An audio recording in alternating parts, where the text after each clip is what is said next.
മറിയമാകട്ടെ ഇവയെല്ലാം ഹൃദയത്തിൽ സംഗ്രഹിച്ച് ഗാഢമായി ചിന്തിച്ചുകൊണ്ടിരുന്നു.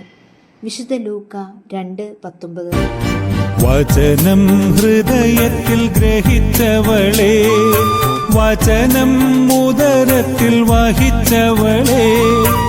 ക്രിസ്മസ് സന്ദേശങ്ങളിൽ നാം പലപ്പോഴും ഇടയന്മാരുടെ സാക്ഷ്യവും മാലാഖമാരുടെ പാട്ടും ബെത്ലഹേമിലെ പുൽക്കൂട്ടിലെ സുന്ദരമായ അന്തരീക്ഷവും അനുസ്മരിക്കുന്നവരാണ്.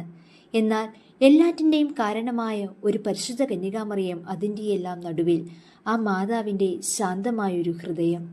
നമ്മുടെ ജീവിതത്തിലും ദൈവം പ്രവർത്തിക്കുന്ന സാഹചര്യങ്ങളെ മനസ്സിലാക്കാൻ സാധിക്കാതെ നീറുമ്പോഴും മാതാവിനെ പോലെ ഹൃദയത്തിൽ സംഗ്രഹിച്ച് ഗാഢമായി ചിന്തിക്കുക, വിശ്വാസത്തോടെ പ്രാർത്ഥിക്കുക. ക്രിസ്തുമസിൻ്റെ 1000 മംഗളങ്ങളും പ്രാർത്ഥനകളും ഒത്തിരി സ്നേഹത്തോടെ നേരുന്നു.